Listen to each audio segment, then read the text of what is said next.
ఒకసారి గౌతమ బుద్ధుణ్ణి తన శిష్యుడు ఒక ప్రశ్నను అడగడం జరిగింది. గురువుగారు, నేను జీవించినంత కాలం యవ్వనంగా ఆరోగ్యంగా ఉండాలంటే, అందరికన్నా అత్యంత శక్తివంతుడిగా ఉండాలంటే, తొందరగా వృద్ధాప్యం రాకుండా ఉండాలంటే ఏం చేయాలి అని ప్రశ్నిస్తాడు. అప్పుడు బుద్ధుడు ఒకే మాటలో, నీ ఆరోగ్యాన్ని కాపాడుకోవాలనుకుంటే, అందరికన్నా శక్తివంతుడిగా మారాలంటే, తొందరగా వృద్ధాప్యం రాకుండా ఉండాలంటే వీలైనంత వరకు నీ వీర్యాన్ని కాపాడుకోవడం, అనవసరంగా వృధా కాకుండా చూసుకోవడం అలవాటు చేసుకో అని సమాధానమిస్తాడు. Shannon Lee, Bruce Lee daughter.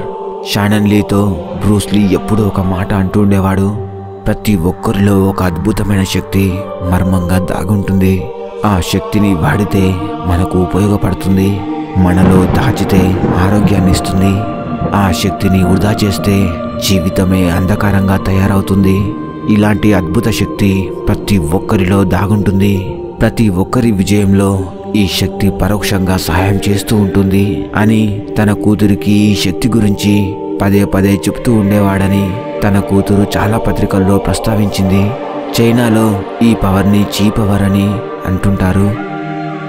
నేను ఇప్పుడు చెప్పబోయే విషయాలు మీకు కొంచెం కామెడీగా నవ్వును తెప్పించే విధంగా ఉండొచ్చు. కానీ నేను చెప్పే ప్రతి విషయం గనుక మీరు పుస్తకాల్లో, గూగుల్లో సెర్చ్ చేసి తెలుసుకున్నట్టయితే అవి అబద్ధాలో నిజాలో మీకే అర్థమవుతాయి. ఒక చిన్న డ్రాప్ ఆఫ్ సీమెన్లో, అనగా వీర్యంలో vitamin C, B12, ascorbic acid, calcium, citric acid, fructose, lactic acid, magnesium, zinc, potassium, sodium, కొవ్వు పదార్థాలు, అనేక రకాల ప్రోటీన్స్ మరియు 30 మూలకాలతో కలిసి అత్యంత శక్తివంతమైన లిక్విడ్గా తయారవుతుంది. ఇలాంటి శక్తివంతమైన లిక్విడే ఒక మనిషికి ఒక ప్రాణంగా మారుతుంది. సీమెన్ ఎజాకులేషన్ సమయంలో యావరేజ్గా 2 to 5 క్యూబిక్ సెంటీమీటర్స్ సీమెన్ లేదా వీర్యం బయటకు వస్తుంది. ఇలాంటి సీమెన్లో 20 కోట్ల నుండి 50 కోట్ల స్పెర్మ్స్ కణాలు ఉంటాయి. అంటే ఒక ఎజాకులేషన్లో బయటకు వచ్చే స్పెర్మ్స్ కణాలు పాకిస్తాన్ దేశ జనాభాకు డబల్గా ఉంటుంది. ఈ సీమెన్లో ఈ 50 కోట్ల స్పర్మ్స్లో ప్రతి ఒక్క స్పర్మ్ 23 క్రోమోజోమ్లను కలిగి ఉంటుంది. ఇంతటి శక్తివంతమైన స్పర్మ్స్ని టెస్టికల్స్ ప్రొడ్యూస్ చేస్తాయి. ఇందుకు కావలసిన మూలకాలను, పదార్థాలను శరీరంలో ఉన్న ప్రతి కణం నుండి గ్రహిస్తాయి. ఒకవేళ మనం గనక సీమెన్ని ఎక్కువగా ఎజాకులేట్ చేయకపోతే అది రక్తంలో కలిసి పిట్యూటరీ గ్లాండ్ని, బ్రెయిన్ సెల్స్ని స్టిమ్యులేట్ చేస్తాయి.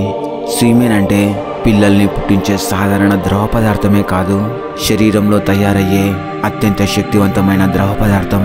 ఎప్పుడైతే ఈ ద్రవ పదార్థాన్ని మనం ఎక్కువగా బయటికి పంపిస్తామో, ఈ సీమెన్ని తయారు చేయడానికి శరీరంలో ఉన్న ప్రతి అణువు నుండి పోషక పదార్థాలను గ్రహించడం జరుగుతుంది.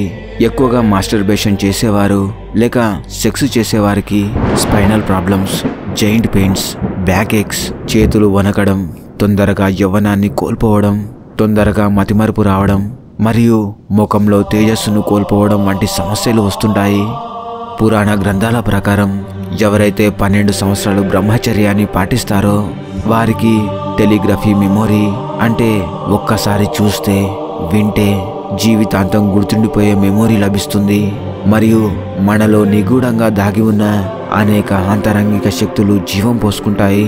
ఒక మనిషి సాధారణ వ్యక్తి నుండి అసాధారణ వ్యక్తిగా అత్యంత శక్తివంతుడిగా మారిపోతాడు. అతడికి త్రికాల జ్ఞానం కూడా లభిస్తుంది. అంటే ప్రజెంట్, ఫ్యూచర్, పాస్ట్లలో ఏ సంఘటనలు జరిగాయో, జరగబోతున్నాయో అతడికి కంటికి కట్టినట్టుగా కనిపిస్తుంది. స్వామి వివేకానందుల వారు కూడా తన చిన్నప్పటి నుండి ఇష్టపూర్వకంగా బ్రహ్మచర్యాన్ని పాటించడం వల్ల అతడికి ఎన్నో అంతరంగిక శక్తులు లభించడం, త్రికాల జ్ఞానం లభించడం, ఫోటోగ్రాఫిక్ మెమొరీ లభించడం జరిగింది. అంతేకాకుండా సుదూర దూరంలో ఏం జరుగుతుందో అతను కళ్ళు మూసుకొని చూసేవాడు. అతను తన ఇచ్చపూర్వకంగా మరో వివేకానందుడిని సృష్టించేవారు. అతడు వివేకానందుడు ఏం చెప్తే అది చేసేవాడు. ఒకసారి వివేకానందుడు విదేశీ పర్యటనకు వెళ్ళినప్పుడు ఒక పెద్ద లైబ్రరీ ఉన్న ప్రాంతంలో బస చేయడం జరిగింది. వివేకానందుడికి పుస్తకాలు చదవడం అంటే చాలా ఇష్టం. తన చుట్టూ ఉన్న ఎన్నో పుస్తకాలను ఇష్టపూర్వకంగా చదివేవాడు. అలవాటు ప్రకారం దగ్గరలో ఉన్న లైబ్రరీకి వెళ్ళి ప్రతిరోజు ఎన్సైక్లోపీడియా బ్రిటానికాను చదవడం ప్రారంభించాడు. ఈ ఎన్సైక్లోపీడియా బ్రిటానికా దాదాపు 30 వాల్యూమ్స్ ఉంటుంది. ప్రతి వాల్యూమ్ 1000 పేజెస్ని కలిగి ఉంటుంది. ఒక సాధారణ వ్యక్తికి 1000 పేజెస్ గల పుస్తకాన్ని చదవడానికి కనీసం 6 నెలల సమయం పడుతుంది. కానీ స్వామి వివేకానందుడు ప్రతిరోజు ఒక ఎన్సైక్లోపీడియాని చదివేవారు. మరుసటి రోజు ఆ పుస్తకాన్ని లైబ్రరీకి ఇచ్చి మరో పుస్తకాన్ని తీసుకురమ్మని తన శిష్యులకు ఆదేశించేవారు. శిష్యులు కూడా ప్రతిరోజు చదివిన పుస్తకాన్ని లైబ్రేరియన్కి ఇచ్చి మరో కొత్త పుస్తకాన్ని తీసుకొచ్చేవారు. ఇదంతా గమనించిన లైబ్రేరియన్ కొన్ని రోజుల తర్వాత, ఇంతకు మీరు ఈ పుస్తకాలు చదువుతున్నారా, లేకుంటే కేవలం ఫ్రంట్ పేజీని చూసి 1 లేదా 2 పేజీలని చదివి ఇస్తున్నారా అని ఆ శిష్యుడిని చిరాకుగా అడుగుతాడు. ఈ విషయాన్నంతా ఆ శిష్యులు వివేకానందుడికి చెప్పడం జరిగింది. ఈ విషయం విన్న వివేకానందుడు నేరుగా లైబ్రేరియన్ దగ్గరికి వెళ్తాడు. అప్పుడు ఆ లైబ్రేరియన్తో, ఇప్పటి వరకు మీరు నాకిచ్చిన ఏ పుస్తకం నుండైనా ఏ క్వశ్చన్ అయినా మీరు అడగొచ్చు. నేను తప్పకుండా మీ క్వశ్చన్స్కి ఆన్సర్ చెప్తాను. అంతేకాకుండా ఆ పేజీ నెంబర్తో సహా ఆ బుక్లో ఉన్నది ఉన్నట్టు చెప్పగలను అని చిన్నగా నవ్వుతూ ఆ లైబ్రేరియన్కి చెప్తాడు. అప్పుడు ఆ లైబ్రేరియన్ చిన్నగా నవ్వుతూ కొంత అనుమానంగా వివేకానందుడి వైపు చూస్తూ మెల్లిమెల్లిగా ఒక్కో బ్రిటానికా వాల్యూమ్ని తీసుకొని వివేకానందుడిపై ప్రశ్నల వర్షం కురిపిస్తాడు. అంతే ధీటుగా స్వామి వివేకానందుల వారు కూడా ఆ లైబ్రేరియన్ ఆశ్చర్యపోయే విధంగా సమాధానమిస్తాడు. అంతేకాకుండా అతను అడిగిన ప్రశ్న ఏ పేజీలో ఉందో అని కూడా సమాధానం చెప్తాడు. అప్పుడు ఇదంతా విన్న లైబ్రేరియన్ నిర్ఘాంతపోతూ ఎంతో ఆశ్చర్యానికి గురై, ఇది మానవ మాతృలకు ఏమాత్రం సాధ్యం కాదు.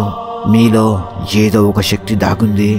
తప్పకుండా ఆ శక్తి సహాయంతోనే మీరు ఇదంతా చేయగలుగుతున్నారు అని, ఇంతటి అద్భుతమైన జ్ఞానాన్ని మీరు ఎలా సొంతం చేసుకోగలిగారు, నేర్చుకున్న జ్ఞానాన్ని ఎలా గుర్తుంచుకోగలిగారు, దయచేసి చెప్పండి అని ప్రాధేయపడతాడు. అప్పుడు స్వామి వివేకానందుల వారు చిన్నగా నవ్వుతూ, ఈ విద్యను ఎవరైనా సొంతం చేసుకోవచ్చు. ఎవరైతే బ్రహ్మచర్యాన్ని ఇష్టపూర్వకంగా పాటిస్తారో వారికి కొద్దిగా ఫోటోగ్రఫీ మెమొరీ, ఆంతరంగిక శక్తులు లభిస్తాయి. నేను అనేక సంవత్సరాల నుండి కఠినమైన బ్రహ్మచర్యాన్ని పాటిస్తూ వస్తున్నాను. ఫలితంగా నాకు కొన్ని శక్తులు లభించాయి. ఈ శక్తుల సహాయంతోనే నేను ఈ పుస్తకాలన్నింటినీ చదవగలిగాను అని సమాధానమిస్తాడు. ఇక్కడ ఫోటోగ్రఫీ మెమొరీ అంటే ఏదైనా ఒక సందర్భాన్ని ఒక్కసారి చూసినా, ఒక ప్రాంతాన్ని ఒక్కసారి చూసినా, ఏదైనా ఒక పేజీని ఒక్కసారి చూసినా, ఏదైనా ఒక విషయాన్ని ఒక్కసారి విన్నా, మాట్లాడినా ఆ విషయాలు, సన్నివేశాలు జీవితాంతం గుర్తుండిపోతాయి. అవసరమైనప్పుడు జ్ఞాపకం వస్తాయి. దీనినే ఫోటోగ్రాఫిక్ మెమొరీ అంటారు. ఈ శరీరం ఆత్మ యొక్క ఏకైక వజ్రాయుధం. ఆత్మ తన సంకల్పాన్ని నెరవేర్చుకోవడం కోసం ఈ శరీరాన్ని ఉపయోగించుకుంటుంది. ఎప్పుడైతే శరీరం గనక బలహీనంగా మారిపోతుందో శరీరంతో పాటు మనస్సు మరియు బుద్ధి కూడా బలహీనపడతాయి. జీవితంలో అనుకున్నది సాధించాలనుకున్నా, గొప్ప విజయాన్ని సాధించాలనుకున్నా, ఎవ్వరూ చేరని స్థాయికి ఎదగాలనుకున్నా, ఇలా ప్రతి ఒక్క విషయంలో బుద్ధి మరియు మనస్సు కీలక పాత్ర పోషిస్తాయి. మన శరీరం, బుద్ధి ఎంత బలంగా ఉంటే మనం చేరాల్సిన గమ్యాన్ని అంత తొందరగా చేరగలుగుతాము. ఒకవేళ మీలో ఏదైనా సాధించాలనే దృఢ సంకల్పం ఉండి మీ మనస్సు లేదా శరీరం సహకరించకపోతే ఆ సంకల్పాన్ని నెరవేర్చుకునే శక్తి మీకు అందక మీ ప్రయత్నం బూడిదలో పోసిన పన్నీరులా తయారవుతుంది. ఈనాటి 80% యువత చిన్న చిన్న అల్పసుఖాల కోసం తమ శరీరాన్ని తమకు తెలియకుండానే చేతులా బలహీనపరుచుకుంటున్నారు. ఫలితంగా చిన్న వయసులోనే వృద్ధాప్య లక్షణాలు కనిపించడం, అంటే కంటి చూపు మందగించడం, తల మీద తెల్ల వెంట్రుకలు రావడం లేదా ఉన్న వెంట్రుకలు తొందరగా రాలిపోవడం, పళ్ళు ఊడిపోవడం, రోగనిరోధక శక్తి మందగించి అనేక రోగాలకు గురి కావడం, ఎక్కువ రోజులు జీవించలేకపోవడం, చిన్న వయసులోనే హార్ట్ అటాక్స్ రావడం మరియు అనేక రోగాల బారిన పడటం జరుగుతుంది. పిరికితనం, భయం, తమపై తమకు నమ్మకం లేకపోవడం, నిరాశ, నిస్పృహలు మరియు వారి జీవితం వారికి తెలియకుండానే అంధకారం అనే ప్రపంచంలోకి వెళ్ళిపోతుంది. మన పురాణాలు, వేదాలు, భగవద్గీత భవిష్యత్తు తరాలను ఉద్దేశించి బ్రహ్మచర్యం గురించి, దాని గొప్పతనం గురించి పదే పదే నొక్కి చెబుతున్నాయి. బ్రహ్మచర్యం అంటే ఫిజికల్లీ, మెంటల్లీ, వర్బల్లీ బలంగా మరియు స్వచ్ఛతను కలిగి ఉండటం. ముఖ్యంగా మనలోని వీర్యాన్ని కాపాడుకుంటూ ఆ వీర్యశక్తిని ఓజాశక్తిగా మార్చుతూ మనం అనుకున్న లక్ష్యాలను మరియు గొప్ప విజయాలను సాధించడం. ఈ ప్రపంచంలో సెక్సువల్ ఎనర్జీ అనేది అత్యంత శక్తివంతమైనది. ఇలాంటి అద్భుత శక్తిని వృధా చేయకుండా బ్రహ్మచర్యాన్ని పాటిస్తూ అనుకున్న లక్ష్యాలను అనుకున్న విధంగా ఆంతరంగిక శక్తుల సహాయంతో తేలికగా సాధించవచ్చు. రామకృష్ణ పరమహంస, స్వామి వివేకానందుల వారు, రమణ మహర్షుల వారు తమ శిష్యులకు బ్రహ్మచర్యం మరియు వీర్యం యొక్క గొప్పతనం గురించి చెప్పేవారు. వీర్యాన్ని వృధా చేయడం అంటే ఒకరి జీవితం వాసన లేని పువ్వులా, మకరందం లేని తేనెలా, రెక్కలు లేని పక్షిలా తయారవుతుంది. శరీరంలో ఉన్న ప్రతి కణంలో వీర్యశక్తి అనేది సూక్ష్మ రూపంలో దాగుంటుంది. ఎప్పుడైతే మనం మన వీర్యాన్ని వృధా చేస్తామో మన శరీరంలో దాగున్న వీర్యశక్తి కూడా బలహీనపడుతుంది. ఏ విధంగా అయితే మజ్జిగ నుండి వెన్నను వేరు చేసినప్పుడు ఏ విధంగా అయితే మజ్జిగ పల్చబడుతుందో అదేవిధంగా మన శరీరంలో సూక్ష్మ రూపంలో దాగున్న వీర్యశక్తిని నిరంతరం వృధా చేయడం వల్ల శరీరం, బుద్ధి, మనస్సు, సంకల్పం మరియు ఆంతరంగిక శక్తులు బలహీనపడతాయి. ఆడవారి కన్నా మగవారు వీర్యాన్ని ఎక్కువగా వృధా చేస్తుంటారు. అందువల్ల మగవారి కన్నా ఆడవారు ఎక్కువ రోజులు జీవిస్తారు.